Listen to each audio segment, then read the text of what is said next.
I started this in writing this book in summer 2020. So there, it was before Roe fell in summer 2022.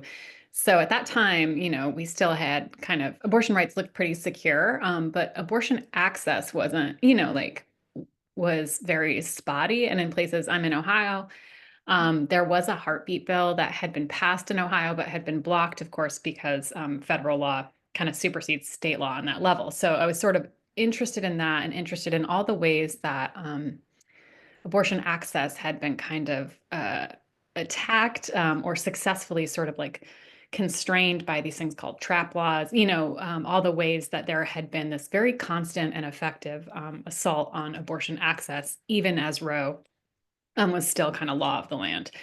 So I was interested in exploring that and also in the kind of maybe the issues that abortion raises are sort of about like bodily autonomy, like who gets to decide about whose body. What's our freedom in that sense? How do we get along if we disagree about something like that? Like if I'm for abortion, if someone else opposes abortion or vice versa, how do we decide what's right?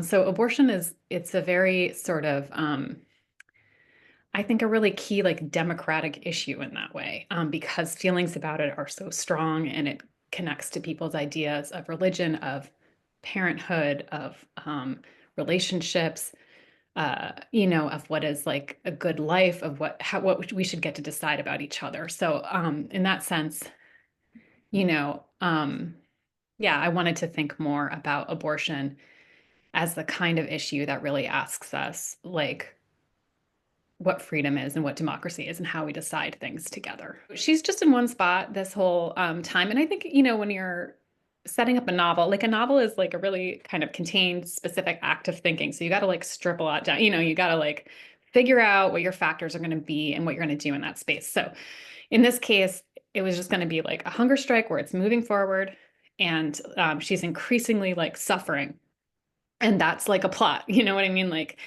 your body is kind of like breaking down, and also there's a question: are people noticing the protest? What's happening with the protest? What effect is it having? She says that the goal of it is to free the doctor who had worked at the clinic. Dr. M is what she's called in the book. She's been imprisoned for providing what have become illegal procedures, what were previously illegal procedures.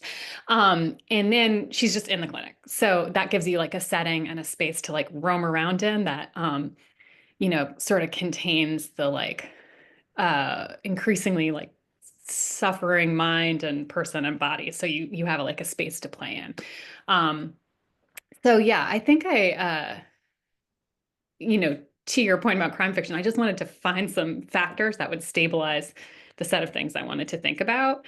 And the voice, I think it's like if you're writing a novel that's like about that's a hunger strike, that's a hunger strike journal, it's not necessarily super realistic because people can't really keep a journal very long in that state, so you sort of can't like break the spell. Like all of fiction is sort of an illusion where you're figuring out how to make it work and how to get the spell to work for the reader and compel them and bring us all along. The difficulty in writing this novel, I think, is that it's not quite realistic, right? Like people who are on a hunger strike, it sort of varies depending on the person and how it all plays out, but it's not super realistic to keep like a really in-depth journal.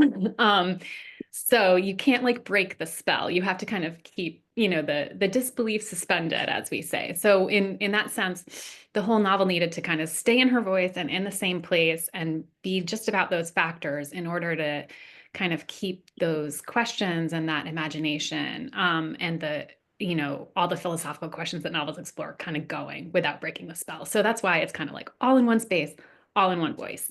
And it's written, as you mentioned, it's like written on the exam table paper. In theory, I'm not sure if you can write on that paper.